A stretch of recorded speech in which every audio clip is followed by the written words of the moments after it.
Hello guys, আসসালামু আলাইকুম। সবাই কেমন আছেন?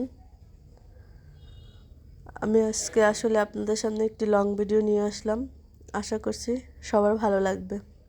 সবাই আমার পুরো ভিডিওটা দেখবেন। এটা হচ্ছে দশমিনা উপজেলার আউলিয়াপুর গ্রামে তেঁতুলিয়া নদী হিসাবে পরিচিত এই জায়গাটা। আমি কিছুদিন ধরে ফেসবুকে দেখতেছি সবাই এখানে ঘুরতে আসে, ছবি তুলে, পিকনিক করে, তাই আমিও চলে আসলাম। তবে এখানে এসে আমি যা শুনলাম আমার মোটেও ভালো লাগেনি।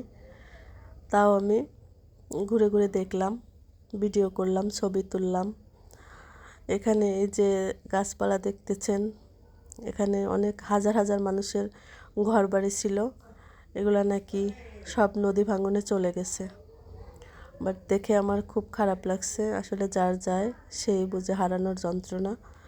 আমাদের জন্য তো এখন এটা পর্যটন কেন্দ্র হিসেবে পরিচিত। আমরা আসি, ছবি তুলে, এনজয় করি। আসলে যাদের এটা হারাইছে তারাই বুঝে এই যন্ত্রণাটা। আমি এখানে আসলাম, এসে অনেকগুলো ছবি তুললাম, ভিডিও করলাম।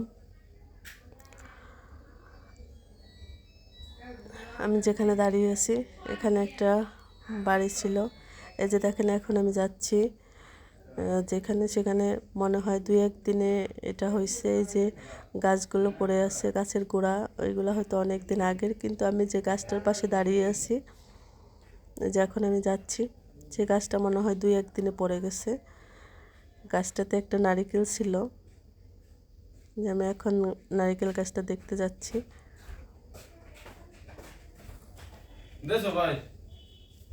নারিকেল ছিল, বাট এখানে আর মানুষ থাকার কোনো অবস্থা নেই। সবাই যে যার মতো অন্য জায়গায় চলে গেছে। ওই যে নদী দেখা যাচ্ছে, নদীর ওপার মাঝখানে একটা চর পড়ছে, ওই পর্যন্ত নাকি মানুষের ঘরবাড়ি ছিল, বাট এখন আর নেই।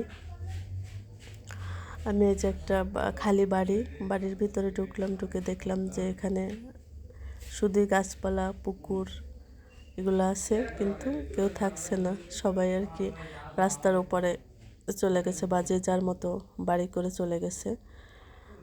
তো এখন আমি চলে যাব, আমার চলে যাওয়ার সময় হয়ে গেছে। যদি আমার ভিডিওটি ভালো লাগে তাহলে সবাই লাইক, কমেন্টস করে, শেয়ার করে আমার পাশে থাকবেন। আসসালামু আলাইকুম, সবাই ভালো থাকবেন।